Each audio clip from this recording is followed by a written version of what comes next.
This is Hannibal from the HannibalTV.com with a daily wrestling news update. According to many reports, Bob Orton did an interview with Sportskeeda over the weekend where he said doctors have advised Randy Orton to not wrestle again due to his back injuries. But he also said in that Orton will do whatever he wants in the end. I do know he's making about $4 million a year. He's one of the highest paid guys in WWE.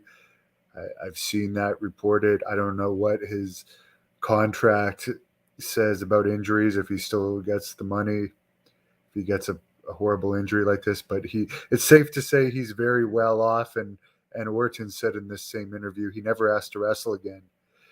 AEW had another house show last night. Friday night they had an event and a house show that had a lot of no-shows. Same thing for Saturday. Let's go through the results here and compare it to the poster. FTW champion Hook, who I think is Taz's son, defeated Ethan Page. The Guns defeated Brian Pillman Jr. and Brock Anderson. Tony Storm defeated Sky Blue. Orange Cassidy and Darby Allin defeated Powerhouse Hobbs and QT Marshall. Ring of Honor World Champion, separate brands, but they all obviously cross over to AEW, defeated Christopher Daniels. Wardlow defeated Lee Moriarty, who I don't know who that is. Hangman Page defeated Big Cass in a no DQ match. So John Moxley and Britt Baker were not on that show. I don't know if Adam Page was advertised or not. I think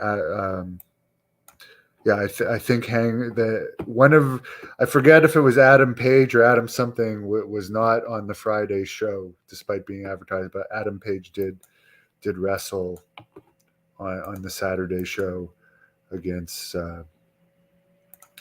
Big Cass, so I don't know why he didn't do the Friday show. But it's weird that AEW is having no shows with all these wrestlers under contract. Apparently, according to Meltzer, next Wednesday, AEW is formally going to announce that that Collision show is going to air on Saturdays starting in June, and that AEW will be exclusive with Warner Brothers. So as far as all of their television shows, Dynamite, Collision, and Rampage, they're all going to air as part of the Warner Brothers group. And by the way, there should be 2 Collision tapings in Canada, one in, I believe, Regina, and the other in Calgary. And in other news, Josh Barnett, who I have done an interview with on this channel, who briefly held the UFC championship, but I think failed the drug test, so it was stripped of him, is going to be doing a match with Pro Wrestling Noah. And for anyone that didn't pay attention to the Great North Wrestling news yesterday, Carlito is going to be on the July 15th event in Smith Falls, Ontario, that we're all really excited about. And these are not the only stars that are going to be on the event.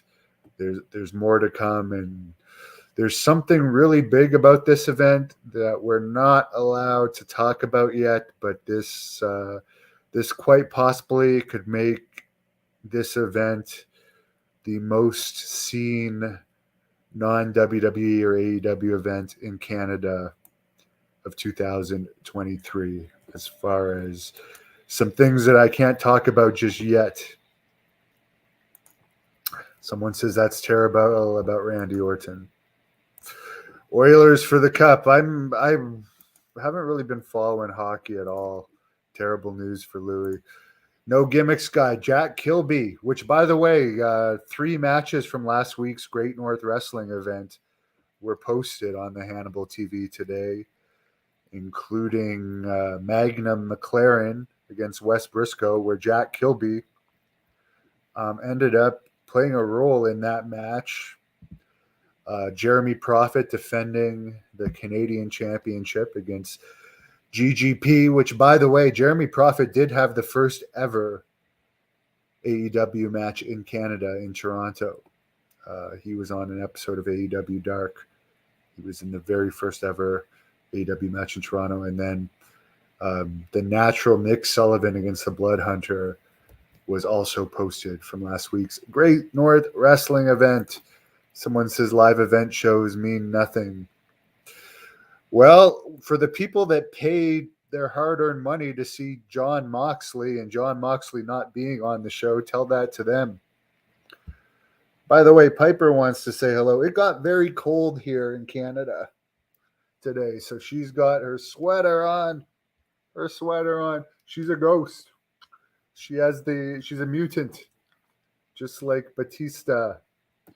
Someone says Calgary at the Stampede, second last day. Yes, I wonder if they're going to have as hot a crowd as the last wrestling event that took place during Calgary Stampede, which was the infamous In Your House with the Hart Foundation when they were in full force. Someone says Randy Orton, the great low-key, better than John Cena or Batista. Well, he didn't get as famous as John Cena or Batista, but he's been a mainstay and had an amazing career. And I, by the way, I like Randy Orton. I like Randy Orton a lot. Cheap seats for AEW, $60. That is a lot. By the way, the cheap seats for Great North Wrestling in Smith Falls are only $20 and are on sale now at ticketweb.ca. Smith Falls is about 45 minutes outside of Ottawa towards Toronto, near Brockville, Ontario. For anyone that wants to make the trip out, I guarantee you it's going to be well worth it. Thank you for watching the Hannibal TV. Please like this video if you enjoyed it and click the subscribe button to not miss any of our latest shoot interviews, match videos,